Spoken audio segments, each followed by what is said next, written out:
एक गांव बसंतपुर में राजू नाम का लकड़हारा रहता था, जिसे गांव वाले राजू लकड़हारा कहकर पुकारते थे।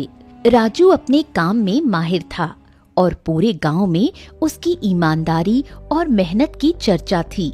लेकिन अगर राजू के जीवन में कोई सच्चा साथी था तो वो था उसका तोता। ये कोई साधारण तोता नहीं था, बल्कि इंसानों की तरह बोलने वाला अनोखा पक्षी। सुबह के समय राजू और उसका साथी लालू जंगल में लकड़ियां काटने की तैयारी कर रहे थे।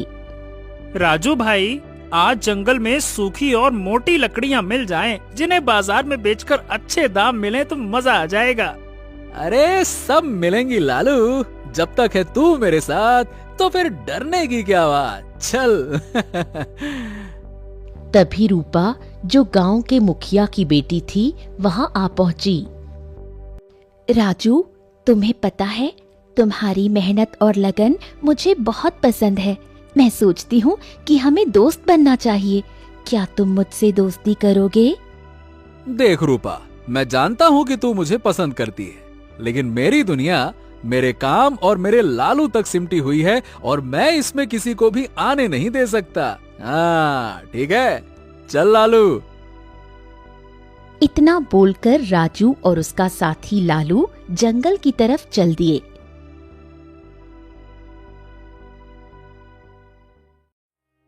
जंगल पहुंचकर राजू ने लकड़ियां काटना शुरू कर दिया। थोड़े ही समय में राजू ने बहुत सी लकड़ियां काट लीं और उन लकड़ियों को लेकर राजू बाजार आ गया। बाजार पहुंचकर राजू ने लालू से कहा, हाँ तो मेरे लालू, अब तेरी जादुई आवाज से ग्राहकों को बुलाने का समय आ गया है। चल अब तू दिखा अपना कमाल। लालू ने तुरंत अपनी फर्राटेदार आवाज में बोलना शुरू कर दिया। सुनो सुनो सुनो, आपका ध्यान किधर है? वसंतपुर का राजू लकड़हारा इधर है। सुनो सुनो सुनो। थोड़ी देर बाद एक व्यक्ति राजू के पास आ पहुंचा। क्यों भैया, ये लकड़ी का गट्ठा कितने का दे रहे हो? अरे ज्यादा महंगा नहीं है, बस 50 रुपए का।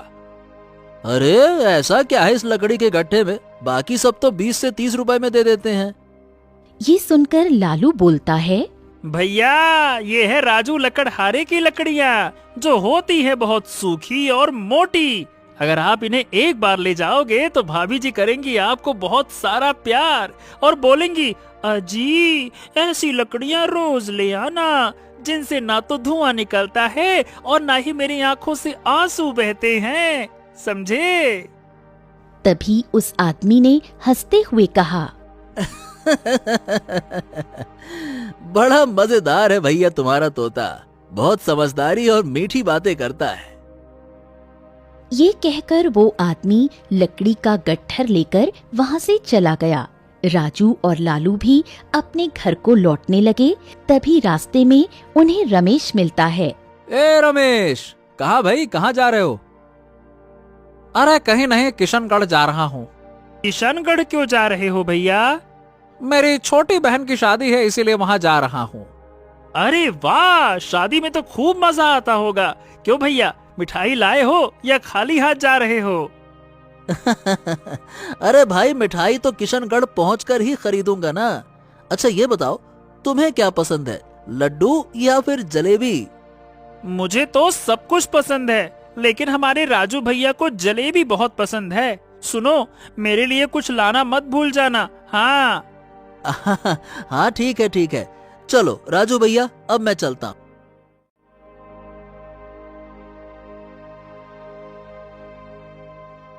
ये कहकर रमेश किशनगढ़ के लिए चला जाता है। राजू और लालू भी अपने घर आ जाते हैं।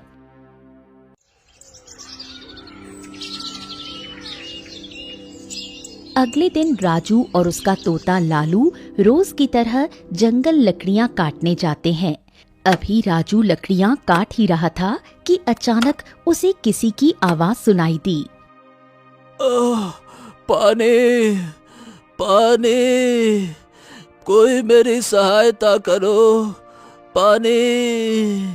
ए लालू, सुना तुमने? कोई मदद के लिए पुकार रहा है।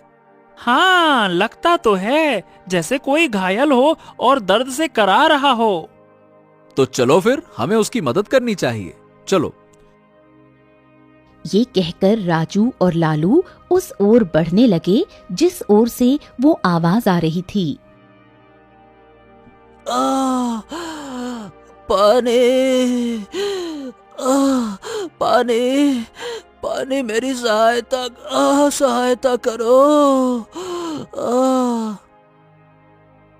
अरे बाबा, तुम्हें क्या हो गया?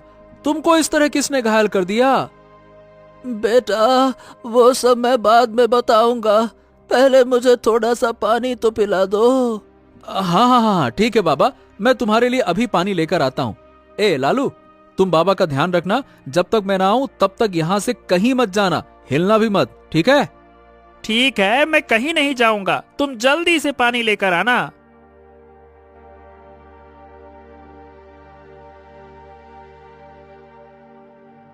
राजू पानी की तलाश में आगे चला गया। वहीं पेड़ के नीचे एक शिकारी छिपा हुआ था जो ये सब देख रहा था। वो लालू को घूरते हुए बुदबुदाते हुए बोला, हाँ, कई दिनों से इस तोते पर मेरी नजर थी, अच्छे दाम मिलेंगे इसके, आज यही सही मौका है। रुक जा बेटा, मैं बताता हूँ तुझे। इतना बोलकर शिकारी ने अपना जाल निकालकर बड़ी फुर्ती से लालू के ऊपर फेंक दिया। लालू फंस गया। लालू की आवाज निकलने से पहले शिकारी ने जल्दी से जाल को खींच लिया और लालू को लेकर वहां से भाग गया। राजू पानी लेकर जैसे ही वापस आया तो उसने देखा कि लालू वहां नहीं था। लालू, ए लालू, ए लालू, अरे तुम कहाँ गए लालू? अरे मैंने तुमको यहीं रुकने के लिए कहा था, कहाँ चले गए भाई लालू? ए बाबा, लालू कहाँ गया है? राजू बाबा को झंझोड़ता रहा, पर बाबा के प्राण बाबा के शरीर को छोड़ चुके थे। राजू चारों ओर लालू को तलाशने लगा। वो जंगल में शाम तक लालू को आवाज लगाता रहा, लेकिन लालू का कोई पता नहीं चला। उदास मन से राजू गांव की ओर लौटने लगा। तभी रास्ते में उसे रूपा मिल गई। राजू, तुम्हारे चेहरे पर इतनी उदासी क्यों है और तुम्हारा लालू कहाँ है? जंगल में लकड़ियां काटने के लिए गया था। लकड़ियां काट ही रहा था कि अचानक एक दर्द भरी आवाज सुनाई दी। पास जाकर देखा तो एक बूढ़े बाबा बुरी तरह से घायल थे और पानी के लिए चिल्ला रहे थे। मैं लालू को उनके साथ छोड़कर पानी की तलाश में जंगल की ओर अंदर चला गया। वापस आकर देखा तो लालू वहां नहीं था। मेरा लालू कहाँ चला गया? राजू की इस बात ने रूपा को झकझोर कर रख दिया। वो तुरंत घर जाकर अपने पिता गांव के मुखिया को सारी बात बताते हुए बोली, पिताजी, राजू की आंखों में पहली बार आंसू देखे हैं।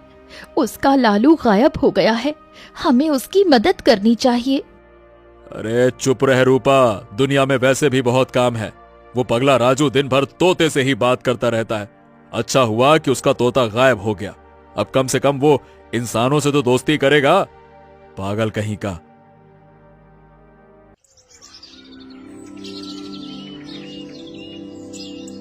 अगले दिन मुखिया राजू के पास जाकर बोला, हाँ राजू, तो तुम्हारा और तुम्हारे लालू का किस्सा तो भाई पूरे गांव और राज्य में मशहूर है। लगता है कि तुम्हारा लालू तुम्हें छोड़कर फुर्र करके उड़ गया, क्यों? नहीं मुखिया जी, मेरा लालू मुझे छोड़कर कहीं नहीं जाएगा। मुझे तो कुछ न कुछ गड़बड़ लग रही है। हाँ हाँ, हो सकता है, लेकिन मान लो कि फिलहाल के लिए वो फुर्र हो गया, मतलब कि उड़ गया। अरे भाई राजू, है तो आखिरकार वो जानवर पक्षी ही ना, कब तक रहता तुम्हारे साथ? अब चला गया होगा अपने दोस्तों के साथ में, और क्या।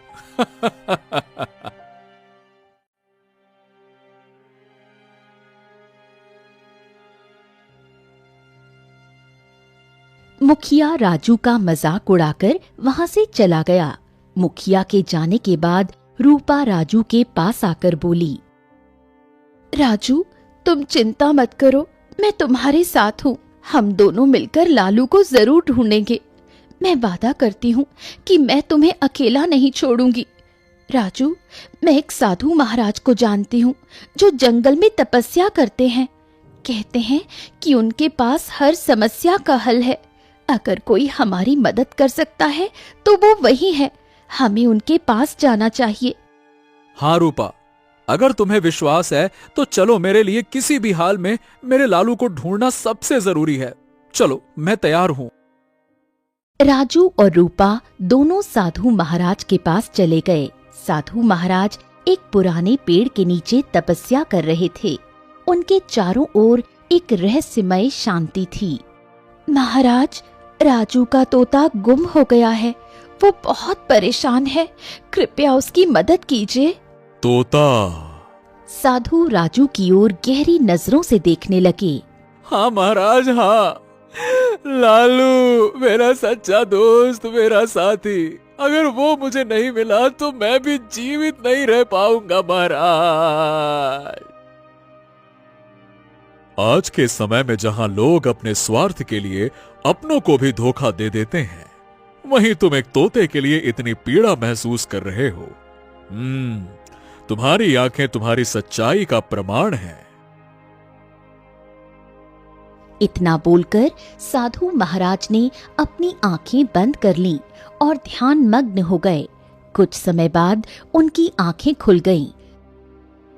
तुम्हारा लालू एक शिकारी के पास में है, लेकिन वो तुम्हें इतनी आसानी से नहीं मिलेगा। हाँ? क्या क्या ये क्या मतलब हुआ? मैं कुछ समझा नहीं साधु महाराज।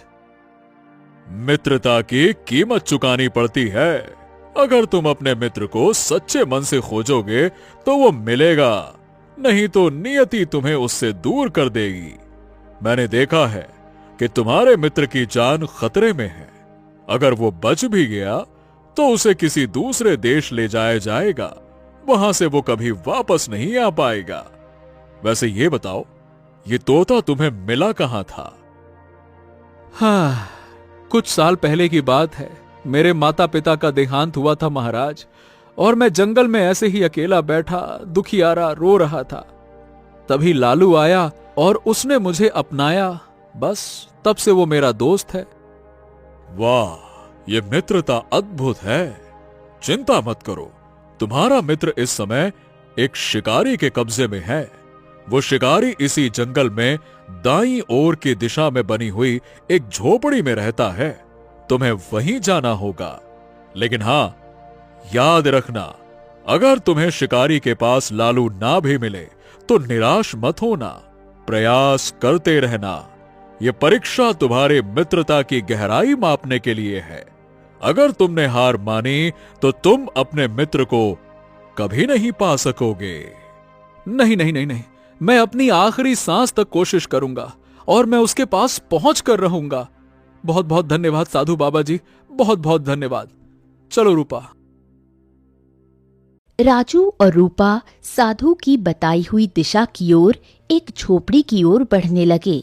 रास्ते में रूपा राजू से बोली, राजू, साधु महाराज की बातों में गहराई है। हमें सावधान रहना होगा। शायद ये सफर उतना आसान नहीं होगा जितना दिखता है। रूपा, मैं अपने मित्र, मैं अपने लालू के लिए, अपने परिवार के लिए कुछ भी कर सकता हूं, चाहे रास्ता कितना भी कठिन क्यों ना हो। इधर शिकारी अपनी झोपड़ी के बाहर बैठा लालू से बातें कर रहा था। ए तोते, कान खोल के सुन ले रे भाई। तू अपने मित्र को भूल जा, समझा क्या? अब इतना उदास मत हो। एक नई जिंदगी के बारे में सोच। सुन, अब तू मुझसे नहीं बच सकता। देख मैं क्या करूंगा कि तुझे उदयपुर ले जाऊंगा और वहां राजा वीर सिंह को बेच दूंगा। अरे ढेर सारी स्वर्ण मुद्राएं मुझे मिलेंगी। अरे तू नहीं जानता कि राजकुमारी को तोतों से कितना लगाव है। तुझे देखते ही एकदम खुश हो जाएंगी और ऊपर से तू बातें भी तो करता है। लालू, जो पिंजरे में कैद था, शिकारी की बातें सुनकर रोते हुए बोला, मुझे छोड़ दो ना। मेरा मित्र राजू मुझे बहुत याद कर रहा होगा। वो मेरे बिना खाना भी नहीं खाएगा। वो जरूर परेशान होगा। तुम क्यों हमें अलग कर रहे हो? मत करो ना। लालू ने इतना कहा ही था कि तभी झोपड़ी के आसपास काला धुआं फैलने लगा। शिकारी घबरा गया और चारों ओर देखने लगा। कुछ ही पलों में धुआं एक भयानक आकृति में बदल गया। एक डरावना जादूगर शिकारी के सामने खड़ा हुआ था।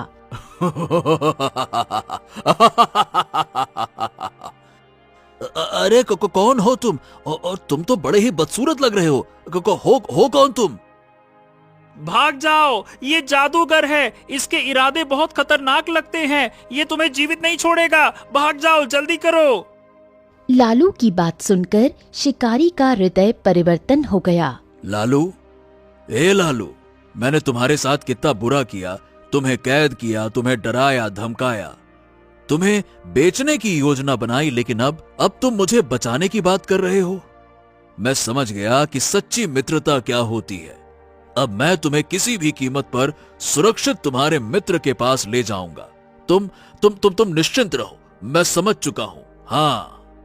जादूगर ठहाका लगाकर हंसता हुआ बोला।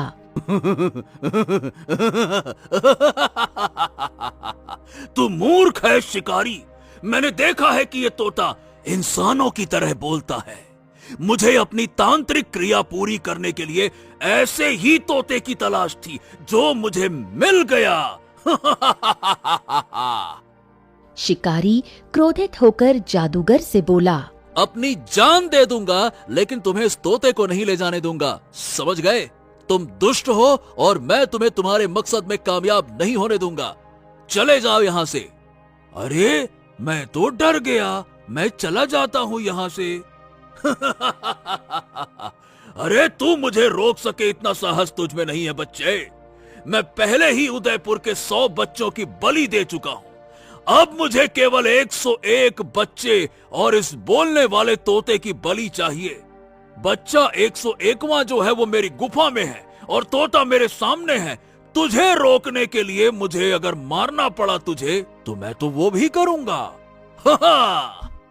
जादूगर की आंखों से आग की लपटें निकलने लगी। उस आग ने शिकारी के शरीर को घेर लिया। शिकारी दर्द से चिल्लाने लगा और बेहोश होकर जमीन पर गिर पड़ा। जादूगर ठहाका लगाते हुए लालू को पिंजरे समेत उठाता हुआ बोला। हाँ, अब तोता तू मेरे काम आएगा। चल मेरे साथ। जादूगर फिर से काले धुएं में बदल गया और लालू को लेकर गायब हो गया। कुछ ही देर में राजू और रूपा साधु महाराज द्वारा बताए स्थान पर पहुंच गए। रूपा शिकारी को बेहोश देखकर चौंक गई। राजू, ये वही शिकारी लगता है जिसके बारे में साधु महाराज ने बताया था। हाँ, लेकिन ये तो बेहोश है। ऐसा लगता है जैसे किसी ने इसे जलाने की कोशिश की है। और सबसे बड़ी बात तो लालू यहां है नहीं। कहीं उसे किसी ने। हाँ। रूपा पानी छिड़ककर शिकारी को होश में लाने की कोशिश करने लगी। शिकारी ने धीरे धीरे आंखें खोली और कांपती आवाज में बोला। जादूगर तोते को ले गया। वो उसे अपनी तांत्रिक क्रियाओं के लिए इस्तेमाल करेगा। जादूगर? कौन जादूगर? और वो तोते को कहां ले गया? उसने कहा था कि वो उदयपुर के 100 बच्चों की बलि दे चुका है। उसे अब केवल 101वें बच्चे और बोलने वाले तोते की बलि चाहिए। बच्चा उसकी गुफा में है और यहाँ वो तोता लेने आया था। मेरी बात ध्यान से सुनो।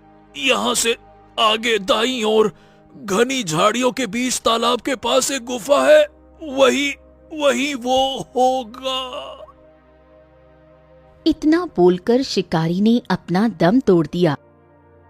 इधर दूसरी ओर गुफा के अंदर चारों तरफ धुआं फैला हुआ था। बीच में एक बच्चा बेहोश पड़ा था। काले धुएं के गुबार ने धीरे धीरे जादूगर का रूप धारण कर लिया। उसके हाथ में पिंजरे में बंद तोता था।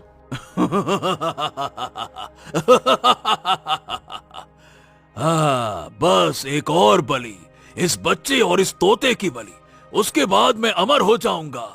कोई ताकत मुझे रोक नहीं सकेगी। देखो देखो, अभी भी वक्त है, मुझे जाने दो, सब कुछ छोड़ दो। अमृतों के इस जुनून का अंत अच्छा नहीं होगा। सुन रहे हो ना? अरे तू बोलता बहुत है। काय चुप रह। तुझे तो मैं इतनी बेदर्दी से मारूंगा कि तेरा वजूद मिट जाएगा। अगर मेरी जान लेनी है तो ले लो, लेकिन इस बच्चे को छोड़ दो। इसके माता पिता कितने परेशान होंगे, तुम्हें पता है? अरे तुम क्या जानो एक बच्चे के खोने को, दर्द को। तुम तो बड़े आए जादूगर जो अमर होना चाहते हैं। तुम्हें क्या लगता है कि तुम तोते को, बच्चे को मार दोगे और अमर हो जाओगे? ऐसा नहीं होता, समझ गए? बड़े आए। अरे चुप कर जात। कहां तेरी भावुक बातें मुझे कतई नहीं रोक सकती। और ये बच्चा मेरी कुर्बानी का हिस्सा है, समझा क्या? इसकी कुर्बानी मैं देकर ही रहूंगा। तभी गुफा के प्रवेश द्वार पर मंत्री सूर्यभान 2 सैनिकों के साथ आ पहुंचा और उस जादूगर की ओर देखकर क्रोधित अवस्था में बोला, काल भैरव, बस तुझे समझाते हुए बहुत देर हो गई। तूने हमारे उदयपुर के मासूम बच्चों की बलि दी है। अब तुझे तेरे पापों की सजा मिलेगी। महाराज वीर सिंह ने आदेश दिया है कि तुझे प्रजा के सामने मौत के घाट उतारा जाएगा। सैनिकों, हाँ, अच्छा क्या मुझे मौत के घाट उतारा जाएगा? ओह सूर्यभान, क्या तुम मुझे रोकने आए हो क्या? अरे नालायक, तुम्हें पता नहीं है क्या कि मेरी शक्तियों के आगे कोई नहीं टिक सकता। और इस बच्चे और इस तोते की बलि देकर मैं अमर हो जाऊंगा। फिर तुम जैसे चूजों को ना मैं यूं ही मसल दूंगा। मंत्री जी, आप बिल्कुल सही समय पर आए हैं। ये इंसान नहीं, ये राक्षस है। इसे रोकिए। इसने 100 बच्चों की बलि दी है। 101वां बच्चा ये रहा, देखिए। तो सुन काल भैरव, तू कितना भी शक्तिशाली क्यों ना हो, मैं साधु महाराज की भस्म लेकर आया हूं। अब तू अपने जादू का इस्तेमाल नहीं कर पाएगा, समझा क्या? मंत्री सूर्यभान ने भस्म निकालकर जादूगर पर फेंक दी। जादूगर चीखते हुए बेहोश होकर गिर गया। मंत्री दोनों सैनिकों की ओर देखकर बोला, चलो सैनिकों, इसे जंजीर में बांधकर कारागार में डाल दो। सुबह इसे फांसी दी जाएगी। साधु महाराज ने कहा है कि इसे सुबह से पहले होश नहीं आएगा। चलो। सैनिक जादूगर और बच्चे को गुफा से बाहर ले गए। तोता खुश होते हुए मंत्री सूर्यभान से बोला, सुनो सुनो सुनो सुनो, अरे मुझे तो आजाद कर दो। मैं अपने मित्र के पास जाना चाहता हूँ। मुझे आजाद कर दो। नहीं तोते, अब तुम्हारी जगह राजमहल में है। तुम्हारी वजह से इस जादूगर को पकड़ना संभव हुआ है। तुम अब राजकुमारी चंद्रलेखा के साथ रहोगे। चलो। अरे लेकिन मैं अपने दोस्त के पास जाना चाहता हूँ। मैं नहीं जाना चाहता राजमहल। मुझे अपने दोस्त के पास जाने दो। मैं नहीं जाना चाहता राजमहल। सुनो। नहीं, चुप हो जाओ। तुम अब महल का हिस्सा बनने वाले हो। चलो।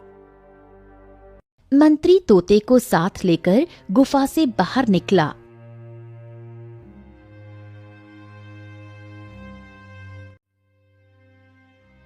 उनके बाहर निकलने के कुछ देर बाद राजू और रूपा गुफा के बाहर खड़े थे। गुफा के चारों ओर सन्नाटा फैला था। राजू, मुझे लगता है कि यहाँ कुछ देर पहले कोई जरूर था। देखो ये तंत्र मंत्र की वस्तुएं। हाँ रूपा, यही कहीं होगा, मुझे यकीन है। तभी एक सैनिक गुफा के पीछे से निकलकर उन दोनों को घूरते हुए उनके पास आकर बोला, कौन हो तुम दोनों और यहाँ क्या कर रहे हो? बोलो। मैं एक लकड़हारा हूँ और ये रूपा मेरे गांव की दोस्त है। मेरा तोता लालू, जो इंसानों की तरह बात करता है, उसे एक शिकारी ने अपहरण कर लिया था। जब हम शिकारी की झोपड़ी में पहुंचे तो उसने बताया कि जादूगर काल भैरव उसे मारकर मेरे तोते लालू को यहाँ पर ले आया और इतना बताकर शिकारी ने दम तोड़ दिया। ओ जादूगर काल भैरव, उसे तो मंत्री सूर्यभान ने बंदी बना लिया। कल सुबह उसे फांसी दी जाएगी। और लालू, क्या आप जानते हैं कि वो कहाँ है? हाँ, मैंने मंत्री सूर्यभान के हाथ में एक तोता तो देखा था, और वो तोता राजमहल में राजकुमारी चंद्रलेखा के पास रहेगा। सुनो, तुम मेरी मानो तो अब उस तोते को भूल ही जाओ, समझे? चलो मैं चलता हूं।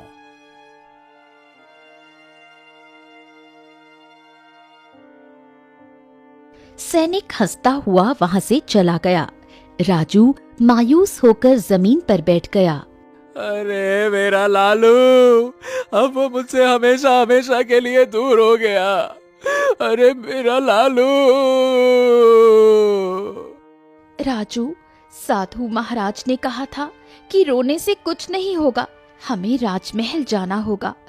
राजा वीर सिंह से बात करेंगे तो वो तुम्हारी और लालू की सच्ची मित्रता को जरूर समझेंगे। रूपा की बात सुनकर राजू के चेहरे पर उम्मीद की एक किरण लौट आई। दोनों राजमहल की ओर चल पड़े।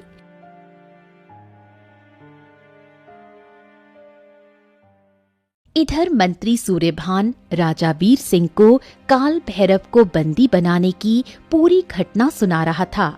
राजा वीर सिंह अपने सिंहासन पर गंभीर मुद्रा में बैठे हुए थे। उनके बगल में राजकुमारी चंद्रलेखा खड़ी थी। महाराज, महाराज, महाराज, वो जादूगर वर्षों से हमारी प्रजा के बच्चों का जीवन लूट रहा था। साधु महाराज के आशीर्वाद से उसे पकड़ने में सफलता मिली है। अब ये किसी को नुकसान नहीं पहुंचाएगा। ये बहुत अच्छा कार्य किया सूर्यभान, बहुत अच्छे, शाबाश। कल उसे फांसी पर लटका दिया जाएगा। मंत्री सूर्यभान तोते को लेकर राजकुमारी की ओर बढ़ गए। राजकुमारी, ये लीजिए, ये तोता मेरी ओर से आपके लिए भेंट है। ये इंसानों की तरह बात करता है और बहुत मनोरंजन करता है। सचमुच धन्यवाद मंत्री जी। लालू राजकुमारी से बोला। राजकुमारी, मेरी बात ध्यान से सुनो। देखो, मुझे जाने दो ना। मेरा दोस्त राजू मेरे बिना नहीं रह सकता। कृपया करके मुझे जाने दो। तुम्हारा दोस्त कौन है? वो एक लकड़हारा है। हमारा रिश्ता बहुत खास है। वो मेरे बिना नहीं रह पाएगा। राजा वीर सिंह ये सुनकर क्रोधित होकर बोला। मूर्ख तोते, तेरा वो दोस्त तुझे क्या ही दे सकता है? बोल। अरे तू यहाँ महल में रहेगा तो यहाँ जो ऐश्वर्य और जो आराम तुझे मिलेगा वो कहीं और नहीं मिलेगा। लकड़हारे के साथ तुझे ठीक से खाना भी नहीं मिलता होगा। यहाँ तू मौज मस्ती करेगा, खाएगा, पिएगा, बस। और क्या करेगा? बोल। महाराज, आप सच्ची मित्रता को नहीं समझते। सच्ची मित्रता में अमीरी गरीबी का कोई स्थान नहीं होता। राजा वीर सिंह ने गुस्से में अपनी मुट्ठी भींच ली। तभी दरबार में उनका एक मित्र जो पक्षियों का व्यापारी था प्रवेश कर गया। महाराज की जय हो, महाराज की जय हो। कैसे हैं आप महाराज? हम तो अच्छे हैं। आओ आओ आओ आओ। कैसे आए तुम? बिल्कुल सही समय पर आए हो वैसे। अच्छा, ये देखो, ये तोता जो इंसानों की तरह बोलता है, देखो इसे। महाराज, यहाँ से कुछ दूर मेरा पक्षियों का मेला लगा है। वहाँ पर ऐसे ही तोते बिकते हैं जो इससे भी ज्यादा अच्छे से बोलते हैं। हाँ, तो ठीक है ना। आप इसे उस मेले में ले जाइए और देखते हैं कि कितने दाम लगते हैं इसके। और हाँ, कोई इससे भी अच्छा बोलने वाला तोता लाइए जो इससे भी अच्छी अच्छी बातें करता हो। हाँ, जैसा आप कहें, बिल्कुल महाराज। व्यापारी लालू के पिंजरे को वहां से ले जाने लगा। लालू जोर जोर से चिल्लाता हुआ बोला।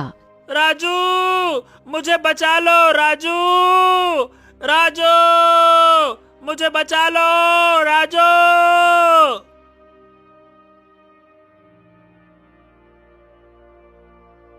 कुछ देर बाद राजू और रूपा महल के द्वार पर खड़े थे। रूपा, मुझे मेरा लालू हर हाल में वापस चाहिए। धैर्य रखो राजू, हमें राजा वीर सिंह से बात करनी होगी। इधर बाजार में लालू उदासी भरी आंखों के साथ एक पिंजरे में बैठा था। आसपास कई तोते खुशी से चहचहा रहे थे।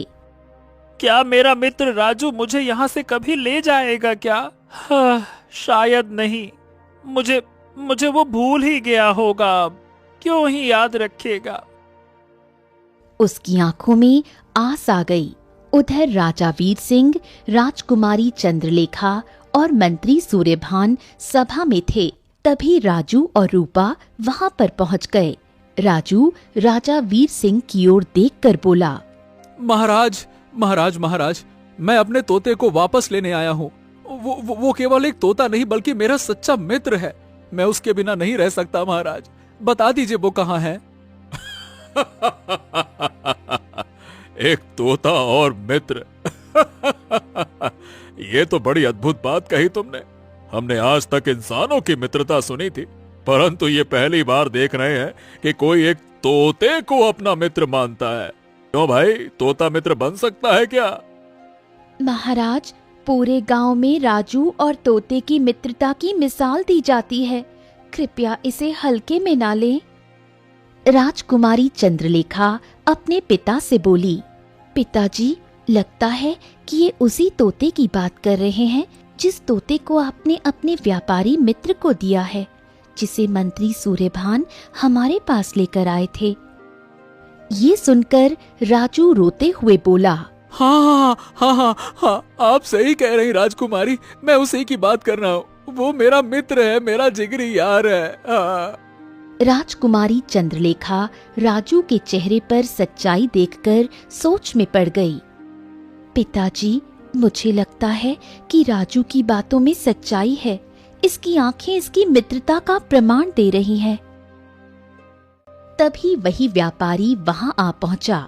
राजा वीर सिंह उस व्यापारी से बोला, हाँ, वो तोता जिसे हमने तुम्हें दिया था, लाओ लाओ लाओ, उसे वापस कर दो। ये युवक उसे अपना मित्र होने का दावा कर रहा है। लाओ लाओ। महाराज क्षमा करें, जैसा कि आपने कहा था मैंने वैसा किया। मैंने उस तोते को पक्षियों की बाजार में बेच दिया। अब वहां पर सैकड़ों तोते हैं। अब उसे पहचान पाना असंभव है महाराज। लो राजू, अब देखो, तोता ढूंढना असंभव है। क्या तुम अब भी उसे पहचान सकते हो क्या? बताओ। हाँ हाँ महाराज, मुझे बस आप एक बार अवसर दे दीजिए। मैं अपने लालू को सैकड़ों क्या हजारों तोतों में भी पहचान लूंगा। हाँ। राजा वीर सिंह, मंत्री और व्यापारी सभी आश्चर्यचकित हो गए।